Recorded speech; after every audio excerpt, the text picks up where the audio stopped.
Hay historias que para contarse necesitan más que una locación y un par de actores, que la fuerza de su imaginación las lleva a transgredir el tiempo, el espacio, las leyes de la física y del mismo pensamiento. Historias que solo pueden existir desde la imaginación que las dibuja, las moldea y las pone en movimiento. Hay historias que solo pueden contarse desde la animación. Y en nuestro país cada vez se practican con más fuerza las muchas, infinitas posibilidades de la imaginación. Dibujos en segunda y tercera dimensión, stop motion, collage, rotoscopía, animación digital. La imaginación es el límite y la imaginación mexicana no tiene límite. Por eso, a la animación mexicana se le celebra en el festival de animación más importante del mundo. Este 2023, México es el país invitado en el Festival Internacional de Cine de Animación Annecy, que se realiza cada año en el pueblo de Annecy, en Francia.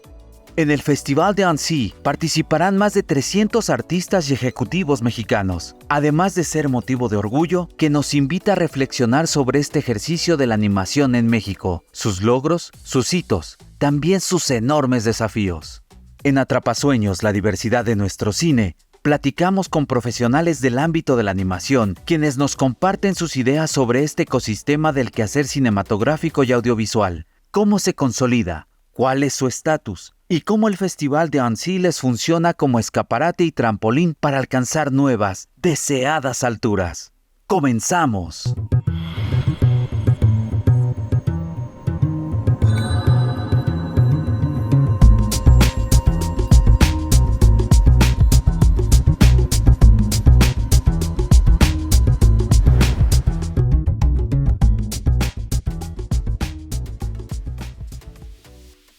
Tania de León Young, artista visual, se dedica a la animación experimental. Cuenta con varias distinciones y exposiciones a lo largo del mundo y se le considera una investigadora relevante de la animación mexicana. Ella es la curadora de algunos de los 9 programas especiales de animación mexicana que se han presentado en el Festival de Annecy.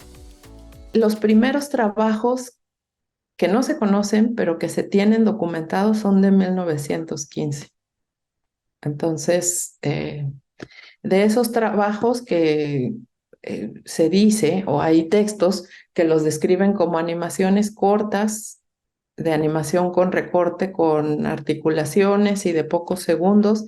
Tampoco se sabe si el apellido era Alacorta o Acosta. Entonces, bueno, sobre esos pequeños fragmentos animados hay una información muy vaga, tal vez contradictoria. Después, lo que sí está más documentado es el trabajo de una serie de mexicanos que trabajaron en Estados Unidos. Salvador Pruneda, Bismar Mier, Salvador Patiño y otros. Ellos estuvieron en Estados Unidos, viajaban a México, intentaron formar en varias ocasiones estudios de animación en México, pero no se dieron las condiciones. Quien más lo logró fue Salvador Pruneda, que estableció un pequeño estudio donde produjo noticieros, cortinillas, cosas comerciales, y también quería hacer una pequeña película, no estoy segura si un cortometraje o largometraje, de uno de sus personajes, pero Carlos Sandoval, que fue un animador que tuvo la oportunidad de trabajar en muchos estudios y que existe un documental que está en internet, dice que, o sea, Carlos Sandoval dice que él logró ver algunos segundos de la animación, pero bueno, tampoco está disponible ese material. O sea, yo no conozco nada, solo he visto algunas imágenes. Después, ya en 1935, aparece un personaje bastante interesante, Alfonso Vergara Andrade, que era otorrinolaringólogo, ejercía con el dinero que generaba, o sea, que digamos que ganaba como doctor, pues montó un estudio. Y ahí fue donde produjo la película más antigua que presentamos en este programa, que es Paco Perico en Premier. En ese estudio, que se llamaba Estudios ABA, se produjeron Noche Mexicana, Los 5 cabritos y el lobo, La cucaracha, La vida de las abejas, El tesoro de Moctezuma, entre otros.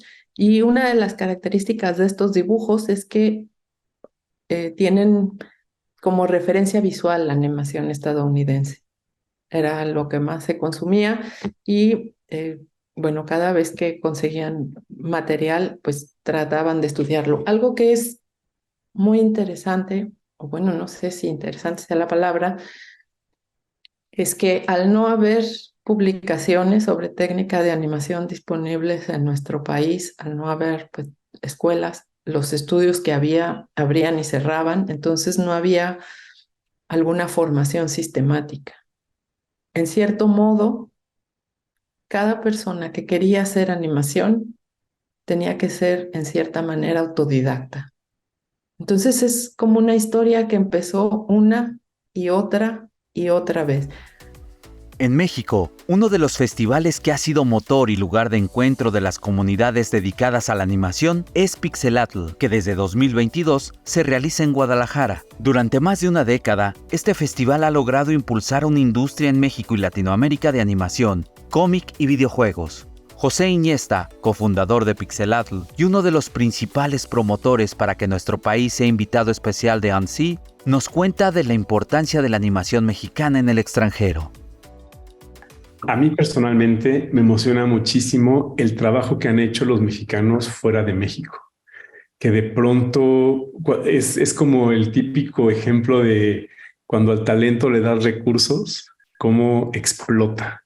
Entonces tenemos el trabajo de Alonso Ramírez Ramos, que es un director mexicano que ha ganado Emmys, porque fue el director de los cortos de Mickey. Y tenemos un cortometraje de Mickey Mouse que se llama Feliz Cumpleaños Mickey, donde Mickey se pelea contra unas piñatas, pero es un Mickey vestido de charro cantando las mañanitas, eh, que habla un poco de eso, ¿no? De cuando le das recursos a artistas que están llenos de creatividad, de ilusiones, de sueños y de historias, pues crean historias maravillosas. También es el caso de Jorge Gutiérrez, de Sofía Alexander con Onyx Equinox, el mismo Guillermo del Toro, ¿no? Que se encuentra produciendo todo el tiempo, ¿no? Con capital anglosajón, pero pues es talento mexicano finalmente y no dejan de contar nuestras historias a pesar de los recursos que vengan de otros lados.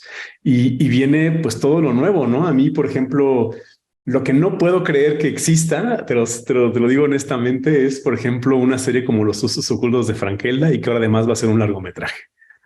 Porque si nosotros nos vivimos investigando las tendencias y si tú le cuentas a un ejecutivo, oye, quiero hacer una serie stop motion de terror para niños y musical con una protagonista mujer, o sea, todo esto, estas variables son una respuesta inmediatamente no. O sea, no va a funcionar.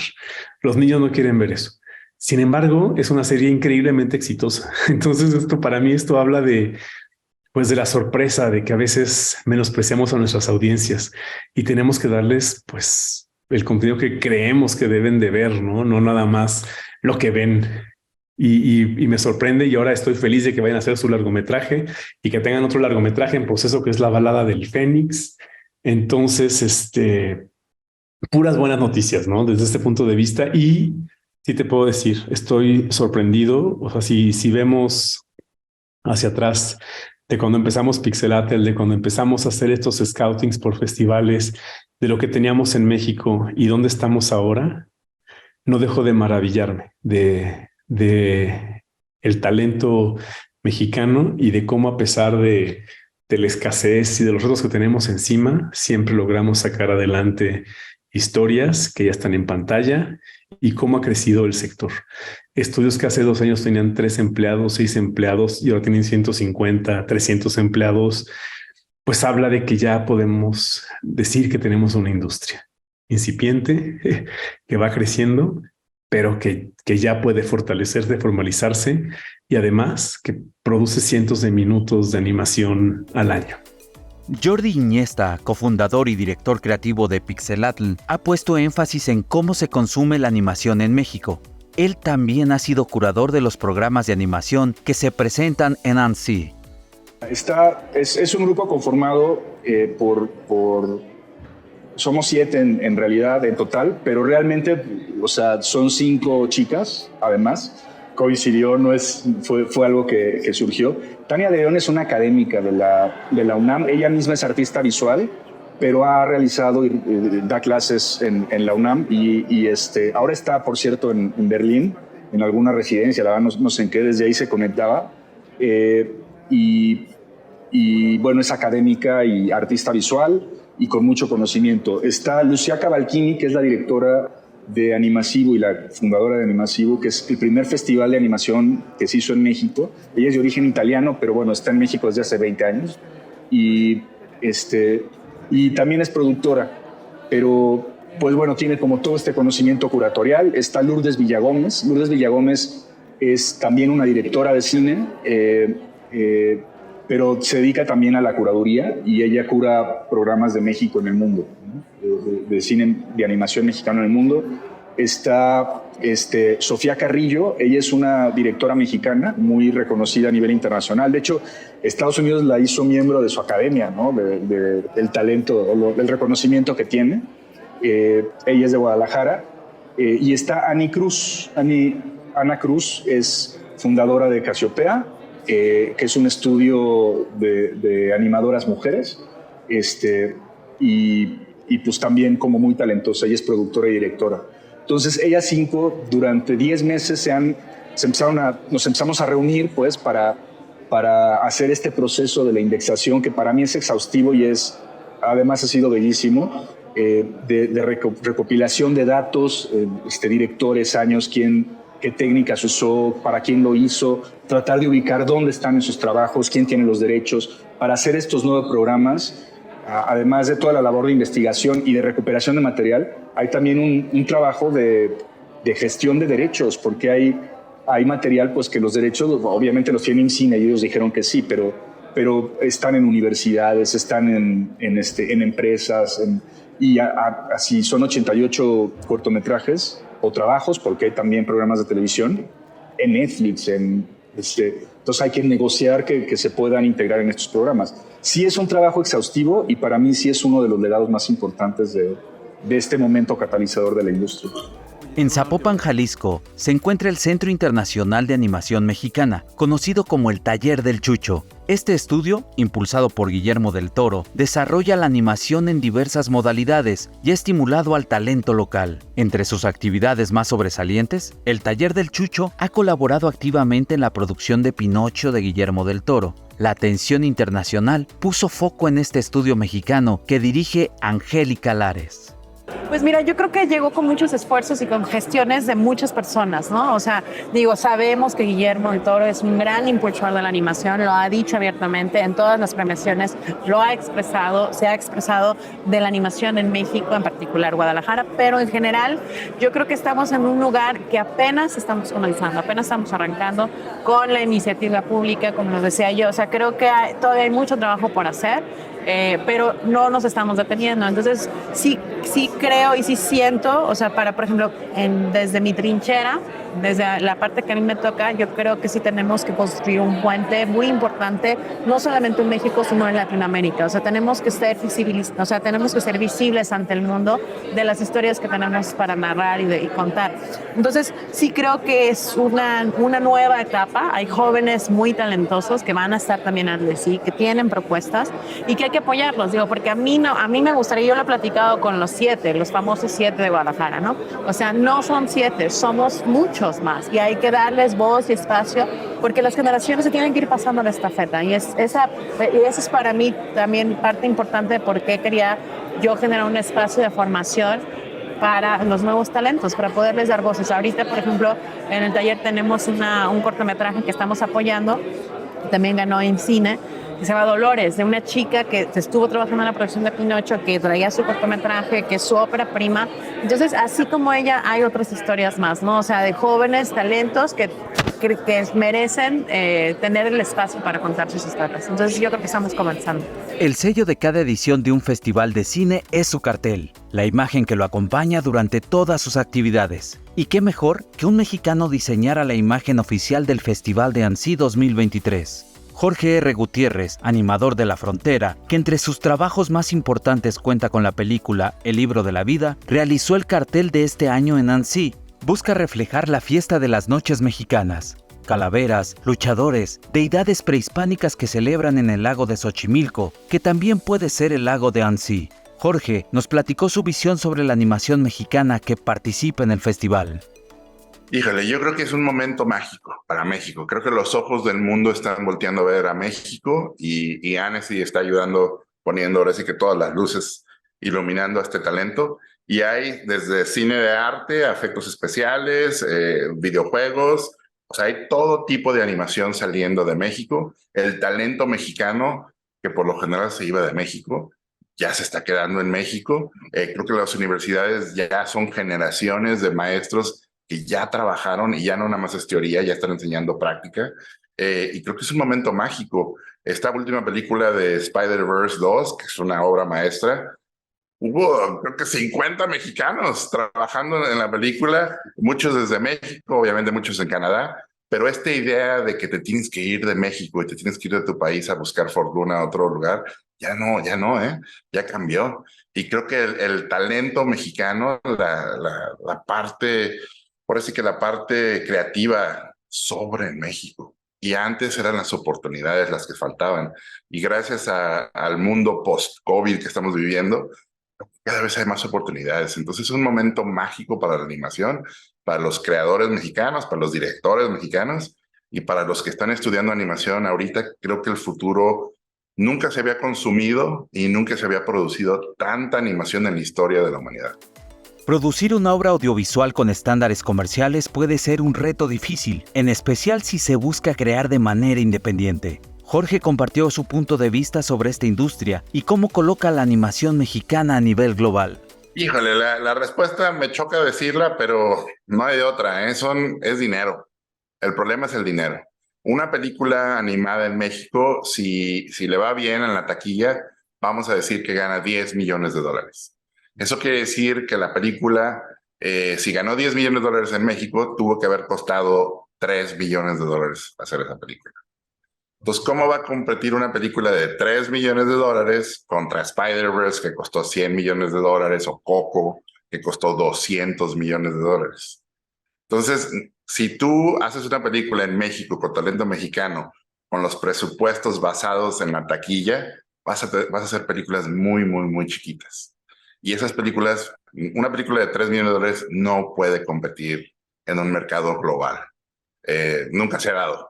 Lo más cerca que podemos llegar es lo que está haciendo Irlanda con Cartoon Saloon. Hizo las películas de Wolfwalkers y Song of the Sea. Esas películas costaron €8 millones.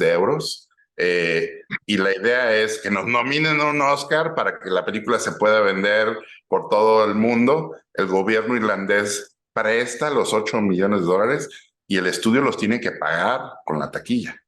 Eso no existe en México. En México, ninguna institución cultural te va a decir, te presto $8 millones para que hagas tu película animada. Entonces, el problema en México es dinero. Es que el problema es que tienes a Japón, que tiene una infraestructura haciendo películas animadas con costos bajísimos y por lo general basadas en propiedades que ya tienen un público de hace años en las mangas. O estás compitiendo con Estados Unidos, que tienen presupuestos gigantescos. Entonces yo, la verdad, fuera de una película de arte, la veo muy complicado hacer una película que pueda pelear comercialmente contra las gran producciones americanas. Entonces es como decir, ¿por qué no hay una película mexicana de acción que compite con Marvel? ¿Por qué no hay una película de ciencia ficción que compita con La Guerra de las Galaxias? Es dinero, esa es la verdad, es el dinero. La animación mexicana no solo se ve reflejada en producciones nacionales. Desde tiempo atrás, los talentos que nacen en México han enriquecido proyectos cinematográficos internacionales en los cuales han colaborado. Basta mirar el trabajo que han hecho mexicanos en Disney desde los años 20.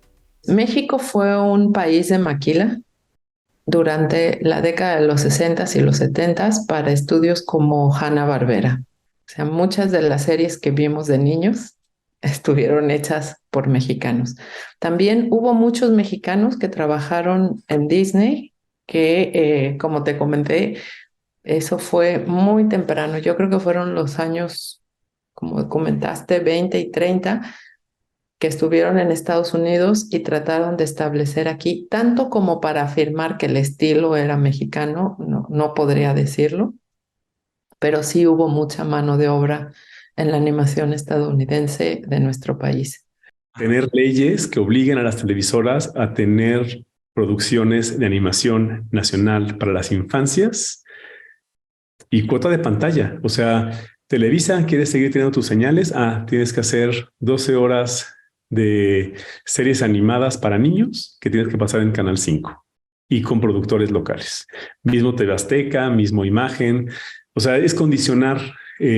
Así lo hace Brasil, que tienen cuota de pantalla. O sea, tú, Globo, quieres tener la señal. Bueno, tienes que producir animación para infancias y pasarla en tus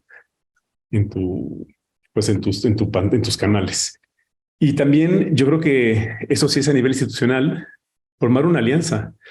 Hay grandes productores de contenido latinoamericano como Señal Colombia, Paca Paca, que deberían de unirse a Canal 11 y Canal 22, pero obviamente también dotar de recursos de producción a estos canales, porque no tienen recursos para producir, nada más apenas tienen dinero para llenar su parrilla y de pronto la llenan y la rellenan de cosas repetidas. Entonces, volvemos a lo mismo, es colaboración, cooperación y coproducción. Crear esquemas de coproducción entre Señal Colombia, Paca Paca y Canal 11, Canal 22 y poder tener pues series para nuestras infancias que se puedan ver en los canales en estos 3 países, por lo menos. En México, el quehacer de la animación es reconocido tanto en Guadalajara como en la Ciudad de México. Pero, ¿qué hay de la animación que se realiza en otras latitudes del país? Entrevista a gente de Mighty, a gente de Demente, a gente de Azka, de Éxodo, de los estudios que están produciendo para las cadenas internacionales, porque ellos están haciendo animación, cientos de minutos animados. Mighty el año pasado hizo 6 largometrajes, el equivalente de 6 largometrajes animados para cadenas internacionales. Entonces, con ellos tienes que hablar, porque ellos te van a decir qué está pasando en Guadalajara, ellos tienen la respuesta. Los artistas stop motion te van a decir que pues, tuvieron un gran mentor y que siguen haciendo lo mismo, esta animación artesanal, pero la realidad es que Cinema Fantasma ha hecho más animación stop motion que todos los directores en toda su historia. Nada más como para poner un referente. Y Cinema Fantasma está en la Ciudad de México. Entonces, vete con los estudios que están produciendo masivamente, ¿no? Como son los que te mencioné, porque te van a dar una respuesta diferente. Que no tiene que ver tanto con la inspiración, sino que tiene que ver más con la producción, el talento, las líneas productivas, atraer grandes producciones, etcétera. Que esa es la respuesta, pues lo que está pasando, ¿no? En Guadalajara. Y sí hay muchísimos lugares interesantes, ¿no? Por ejemplo, en Mérida hay un polo de videojuegos. Hay muchísimas empresas que están haciendo videojuegos y los videojuegos y la animación van de la mano. Que por cierto, ahí nuestro Instituto de Cine ya tiene que cambiar su nombre, Instituto de Audiovisual, y empezar a apostar por nuevas tecnologías y videojuegos, realidades inmersivas, realidad virtual, que son también medios, finalmente, de medios audiovisuales. Entonces, también tendría que haber fondos para eso, para apoyar el desarrollo de videojuegos, desarrollos de experiencias inmersivas, etcétera, etcétera. Entonces, bueno, también eso es como algo hacia futuro, ¿no? Donde tenemos que estar pensando y trabajando. Otro punto importante, Voxel, que está en Baja California, también es un estudio que produce cientos de minutos animados, también obviamente de trabajo de maquila para grandes estudios de Los Ángeles, pero pues también se está produciendo muchísima animación ahí. Y también en Monterrey, todo lo que está ocurriendo con las aplicaciones interactivas, que también finalmente es contenido audiovisual, es otro polo. Entonces, no todo es la Ciudad de México. La Ciudad de México, interesantemente, tiene como el desarrollo de su industria a partir de la publicidad, toda la parte de animación. De hecho, los estudios de animación mexicanos que están en la Ciudad de México normalmente vienen de la publicidad y se empiezan a dedicar a la animación, a diferencia de los otros lugares. Pero pues hay muchísima producción en otras partes, en otros polos, como bien dije, en Mérida, que está más enfocado a videojuegos, Monterrey, aplicaciones interactivas, Voxel en Baja California. Y bueno, y estoy seguro que seguirán emergiendo. De acuerdo con el Anuario Estadístico de Cine Mexicano, la oferta de formación en especialidades en animación, tanto en carreras como en posgrados, es casi 3 veces mayor al resto de las especialidades relacionadas con el cine. Además, desde 2021, el IMCINE cuenta con una convocatoria específicamente para apoyar proyectos de animación, Focine Animación. Creo que es una situación geográfica y no la podemos cambiar. Lo que sí podemos cambiar definitivamente es la manera en la que nos aproximamos hacia los medios audiovisuales, ¿no? Eh, sí, definitivamente la industria está creciendo, se le da mucho apoyo y como te comentaba, o sea, en las universidades lo que se enseña mayormente es la animación comercial. Sí hace falta un espacio, aunque ya hay apoyos del FONCA, IMCINE sacó una convocatoria de animación experimental, pero yo creo que sigue siendo insuficiente. Creo que no necesitamos ver a ningún otro lugar. Creo que en México hay bastante riqueza cultural, hay bastante talento. Lo que faltan son espacios donde se enseñe seriamente, porque la animación, como sabes, pues demanda muchísima dedicación, muchos talentos, talentos que de alguna manera pueden ser contradictorios porque tienes que ser creativo, porque a la vez tienes que ser organizado, porque es una generación de una cantidad enorme de imágenes que necesita cierta comprensión también del ritmo, del tempo, de conceptos que tienen que ver con la danza, con la música, con la narración de historias, en ocasiones también con el documental animado, ahora con los medios expandidos, pues también, ¿no? ¿Qué pasa con las narraciones en la animación 360? No solo para vender un producto o para mostrar el capítulo de una serie, sino en términos expresivos, qué ventajas o qué exploraciones se pueden hacer. Y yo creo que ese es el tipo de espacios con el que definitivamente no contamos.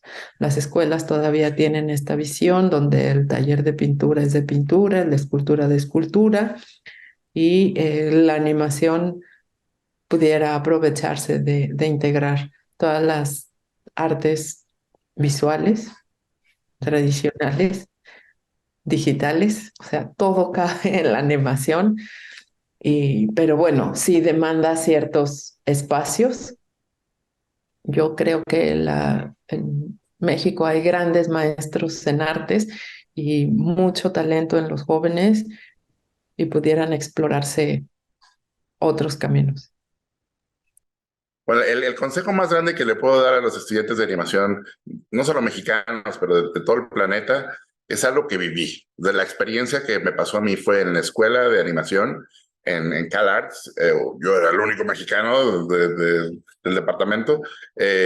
Y me acuerdo que cuando llegué a esa escuela me di cuenta muy rápido que no podemos escoger qué tanto talento traemos adentro, pero sí podemos escoger qué hacemos con nuestro tiempo.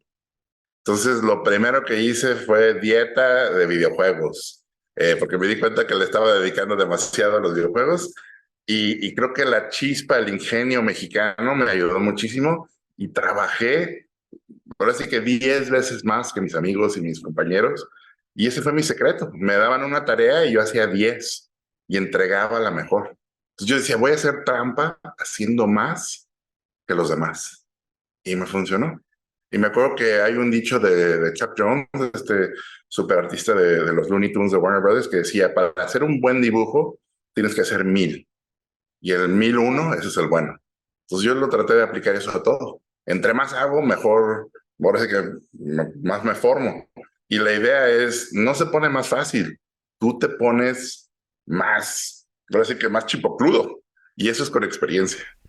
La animación en México está en franco crecimiento. Sus técnicas, su imaginación, sus recursos cada vez muestran más destreza y soltura. Pero todavía queda un largo camino por recorrer. Lo que este año se vive en Annecy, Francia, puede funcionar como un punto de partida para un desarrollo que se antoja imparable. El foco que ha dado el Festival francés a nuestros talentos y nuestras producciones solo reafirma que vamos por buen camino. Hay mundos distópicos, sueños que se expanden desde la melancolía hasta la esperanza, aventuras disparatadas, argumentos elásticos que expanden nuestro punto de vista más allá de toda realidad. Historias que solo la animación sabe contar.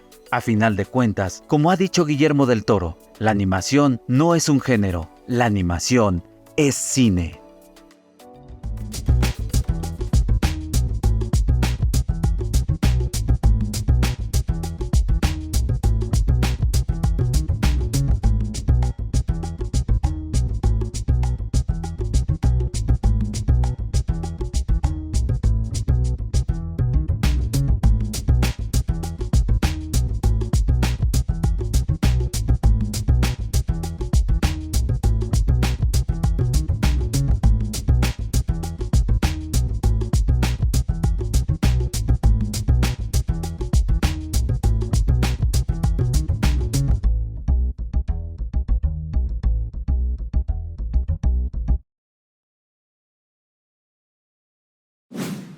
Gobierno de México.